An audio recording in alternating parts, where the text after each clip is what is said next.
Ele endurece a cauda como um cedro. Os tendões das suas coxas estão entrelaçados. Seus ossos são como tubos de cobre. Apenas aquele que o fez pode se aproximar dele como uma espada. Mas hoje, eles estão entre nós.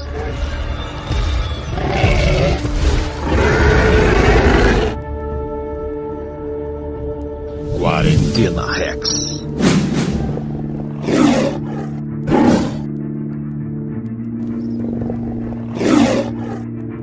E aí, desbravador, tudo bem? Que legal poder estar com vocês nesta hora. Quero agradecer ao pastor Douglas aí pelo convite. Fico muito feliz e agradecer a Deus também pela oportunidade de poder estar aqui com vocês nesta hora e trazer uma pequena meditação.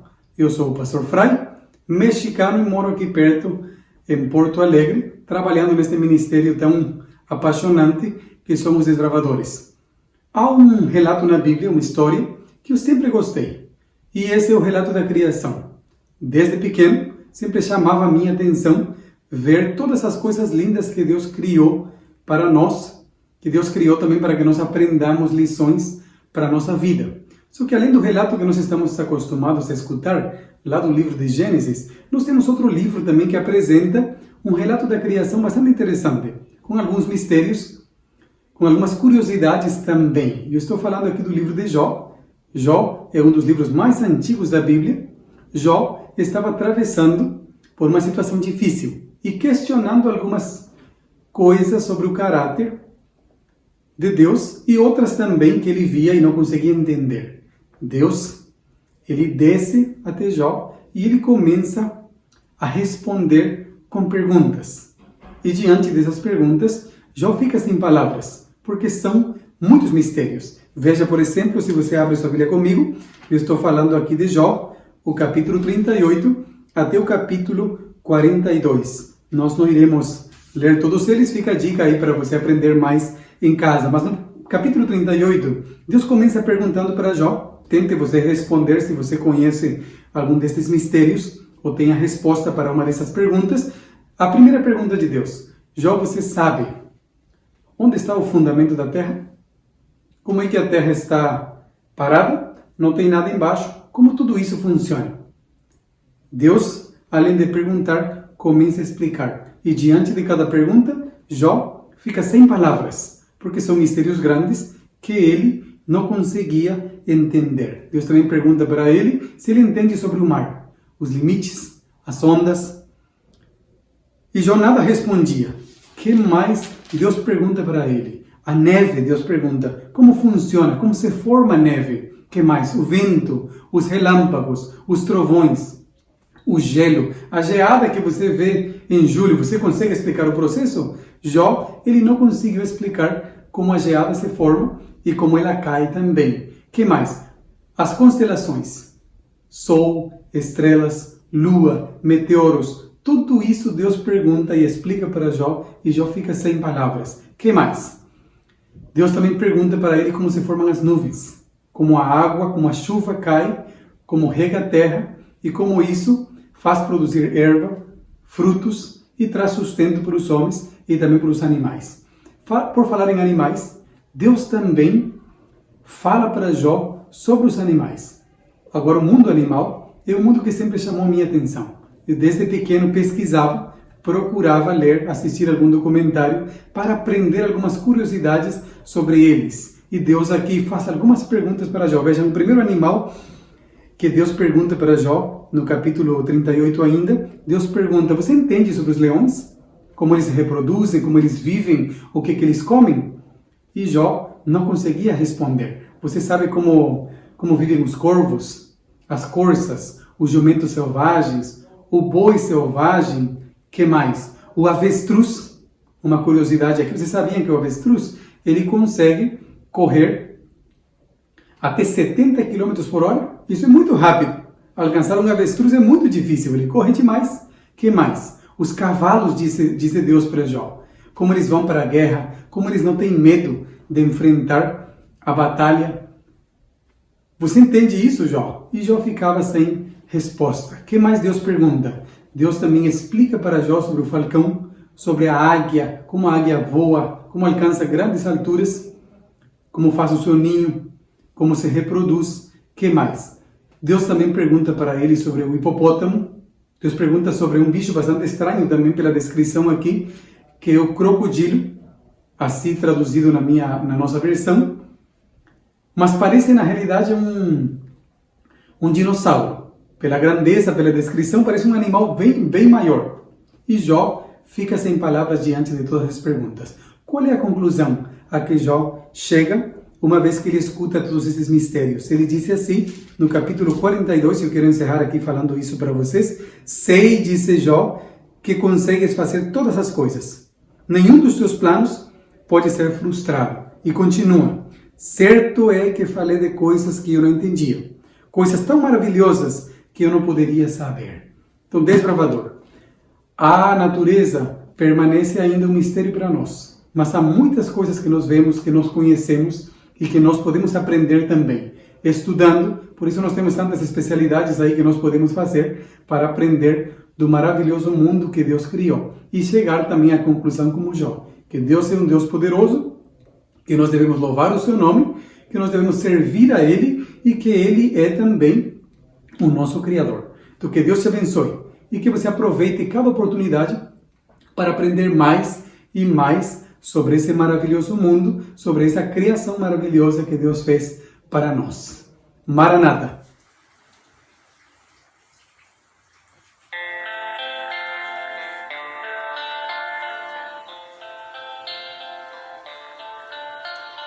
Pai, eu quero te amar, tocar o teu coração e me derramar aos teus pés.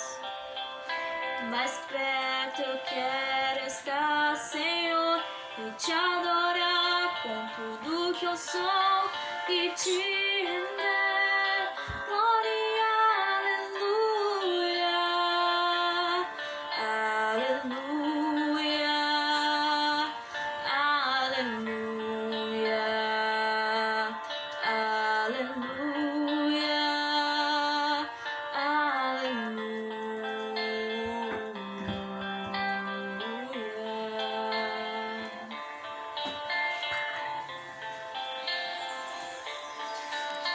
Quando lutas vierem me derrubar, firmado em ti eu estarei, pois tu és meu refúgio, ó Deus. E não importa onde estiver, no vale ou no monte, adorarei a ti.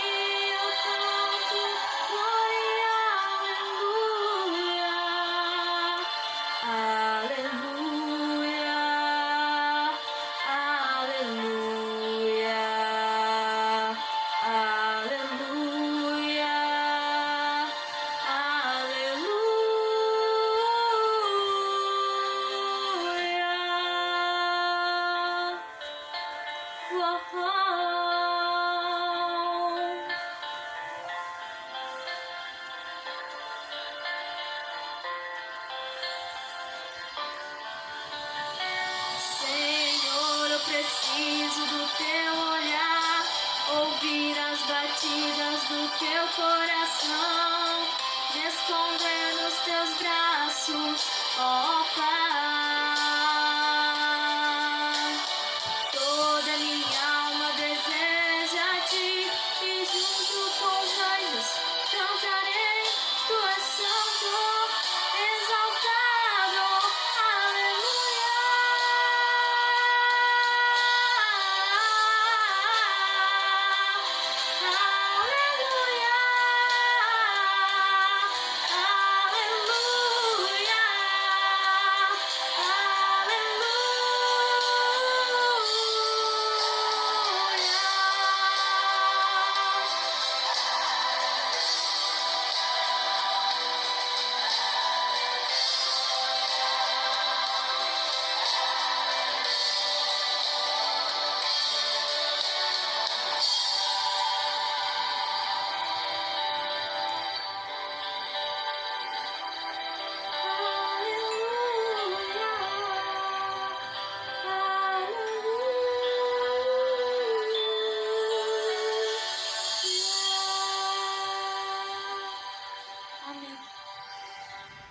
Olá, desbravador, tudo bem?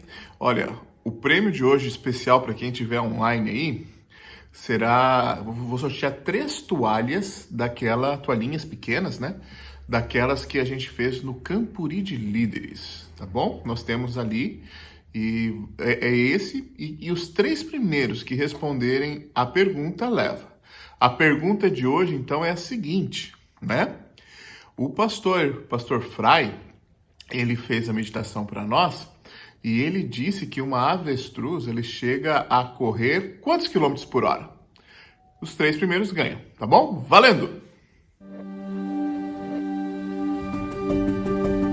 Olá, amigo desbravador, Maranata! Em nossa aventura de hoje, viajamos até uma cidade muito conhecida da Bíblia chamada Laodiceia. Nesta cidade encontramos a pedra que prolonga a vida, que nos ajuda a viver mais e melhor. E quem não quer isso, não é verdade? Com a descoberta dela, aprendemos que devemos sempre fazer tudo para honrar a Deus. Inclusive, há um verso na Bíblia, em 1 Coríntios 10:31, que fala a respeito disso. Diz assim: portanto, quer comais, quer bebais, ou façais outra coisa qualquer, fazei tudo para a glória de Deus. Desbravador, cuide de sua saúde, coma, beba, use apenas o que é saudável. Cuide para fazer sempre o que agrada a Deus. Se você seguir este conselho e muitos outros que estão na Bíblia, poderá não apenas viver por muito tempo nessa terra, mas também a eternidade quando Jesus voltar. Tome hoje a decisão de viver fazendo sempre a vontade de Deus. E não se esqueça, o Senhor logo vem.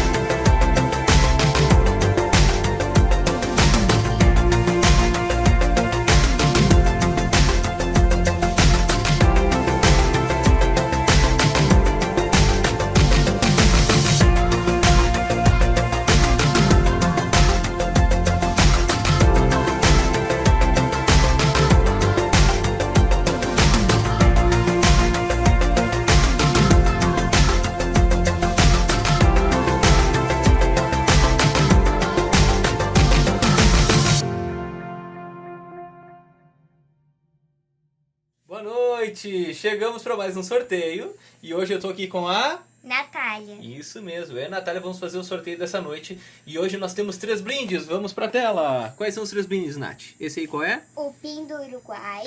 PIN da bandeirinha do Uruguai. Próximo é o chaveiro de uma mãe desbravadora com uma menininha desbravadora e o último é uma toalhinha do curso de formação de líderes do ano passado, né? Essa toalhinha aí, um monte de gente queria.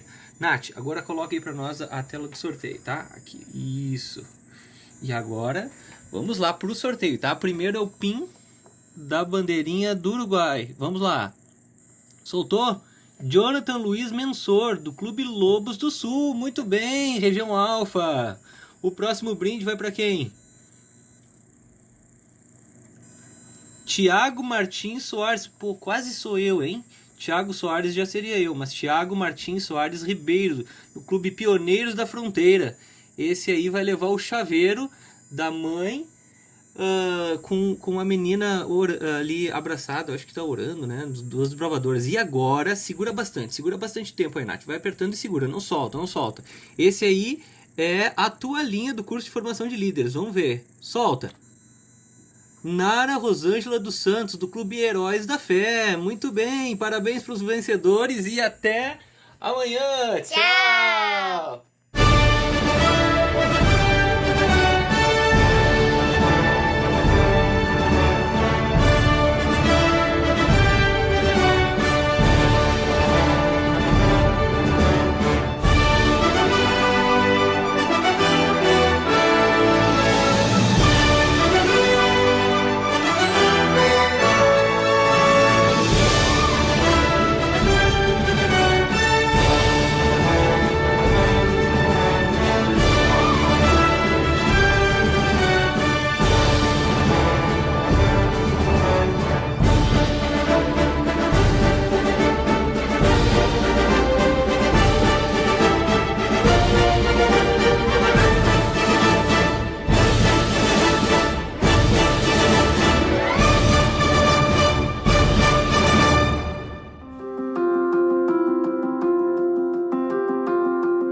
Maranata, tudo bem com você?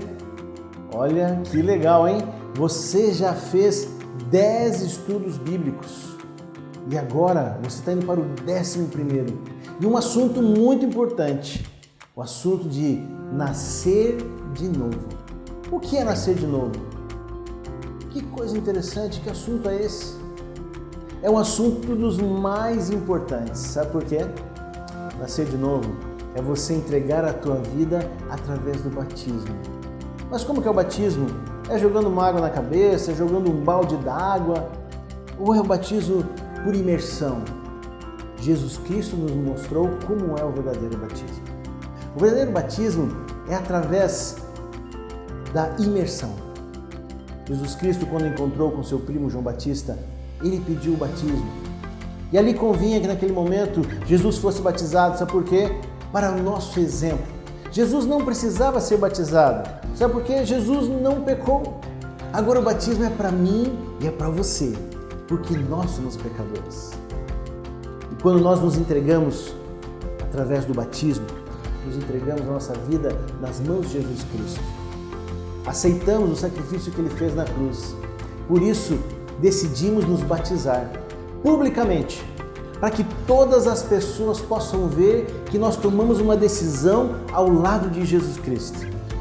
E ao final desse estudo, depois que você entender, se você quiser tomar essa decisão, procure o teu diretor, procure o capelão, procure o capitão da tua unidade e fala assim: eu entendi os planos de Deus para minha vida através desse estudo que eu fiz e eu quero me batizar assim como Jesus batizou. Se isso acontecer, vai ser muito, muito, muito legal. E olha, esta é a melhor decisão que você pode tomar. Quando nós nos decidimos ao lado de Cristo, essa é a decisão melhor que eu tomei na minha vida e eu espero que você também tome. Um abraço para você, um bom estudo e até a próxima. Deus o abençoe. Maranata, o Senhor logo vem.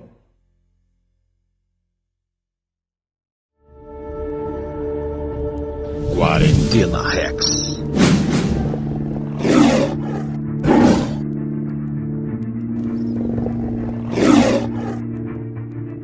E aí pessoal, tudo certo? Estão curtindo a Quarentena Rex? Hoje a gente vai falar um pouquinho mais dos nossos amigos dinossauros. A gente vai falar sobre como a gente faz para saber quanto tempo atrás esses bichos viveram, né? A gente chama isso de datação de fósseis, ok? Existem diversas técnicas diferentes para fazer essa estimativa de tempo. Entre elas, uma que é muito famosa é a técnica do carbono 14. Essa técnica não é adequada para dinossauros por uma série de fatores, mas eu vou explicar como que ela funciona, porque daí ela serve, a lógica dela é mais ou menos a mesma para as outras técnicas que a gente usa com os dinossauros e vocês vão conseguir entender. Então, o carbono 14, ele é um material radioativo. Significa dizer que ele emite radiação e com isso ele se transforma em outros materiais. O que acontece? O carbono 14, a gente coloca ele para dentro do nosso corpo. Todo ser vivo, seja uma planta, um animal, um ser humano, mantém uma certa quantidade conhecida de carbono 14 no corpo. Ora, esse carbono 14 ele vai se transformando em outras coisas, é verdade. Mas como a gente continua colocando ele para dentro através do que a gente se alimenta, a gente continua mantendo aquela quantidade de carbono 14 mais ou menos constante. Até a gente morrer. Quando a gente morre, a gente para de colocar carbono 14 para dentro do corpo. Com isso, a quantidade que a gente tem vai diminuindo com o tempo. Como a gente sabe a velocidade com que esse material decai, ou seja, a velocidade com que diminui a quantidade de carbono 14, a gente consegue estimar quanto tempo faz que esse ser que a gente está estudando morreu. Não conseguiu entender? Vou tentar simplificar. Vamos fazer um paralelo aqui. Vamos comparar decaimento radioativo com evaporação. São coisas diferentes, mas a gente vai usar só para vocês entenderem melhor. Se a gente pegar essa garrafa aqui, encher d'água, colocar 500 ml de água aqui, largar ela num cantinho, né, e deixar ela lá com a tampa aberta, depois de um tempo a gente sabe que a quantidade de água que tem dentro dela vai diminuir, vai ter diminuído. Mesmo que a gente não fique com o cronômetro marcando quanto tempo demorou para ela diminuir, a gente consegue saber quanto tempo se passou. Como? Se a gente souber que cada ml de água evapora a cada segundo, então 1 ml evapora em 1 segundo. Se tiver faltando 250 ml, metade, a gente sabe que vai ter se passado 250 segundos, ok? Com o carbono 14, a mesma coisa. A gente sabe qual é a quantidade que tem no corpo enquanto o ser está vivo. Quando ele morre, começa a decair e a gente sabe quanto tempo leva para diminuir uma certa quantidade de carbono 14. Assim, a gente consegue saber quanto tempo faz que esse ser morreu. Claro, isso funciona para seres vivos e que ainda não se transformaram em rocha, não mineralizaram, não foram fossilizados. Quando o material é fossilizado, como no caso dos dinossauros, aí a coisa muda de figura. O carbono 14 já não pode ser mais usado. Mas a lógica que eu expliquei para vocês pode ser usado, porque nas rochas a gente encontra outros materiais que também são radioativos, como por exemplo, urânio 238, potássio 40, né? E outros tantos materiais que a gente encontra nessas rochas. Só que aí tem uma característica bem interessante das técnicas de datação. Quando a gente vai estudar a datação de um fóssil, a gente não estuda o próprio fóssil, porque o tipo de rocha que esses materiais, a partir das quais esse material é formado, não serve para nosso estudo, não é muito boa. Então o que a gente faz? A gente procura rochas que sejam boas de datar, que estejam na volta. Alguma camada de rocha de vulcão, que é a rocha boa, né? Rocha vulcânica que estejam abaixo do fóssil e rochas vulcânicas que estejam acima.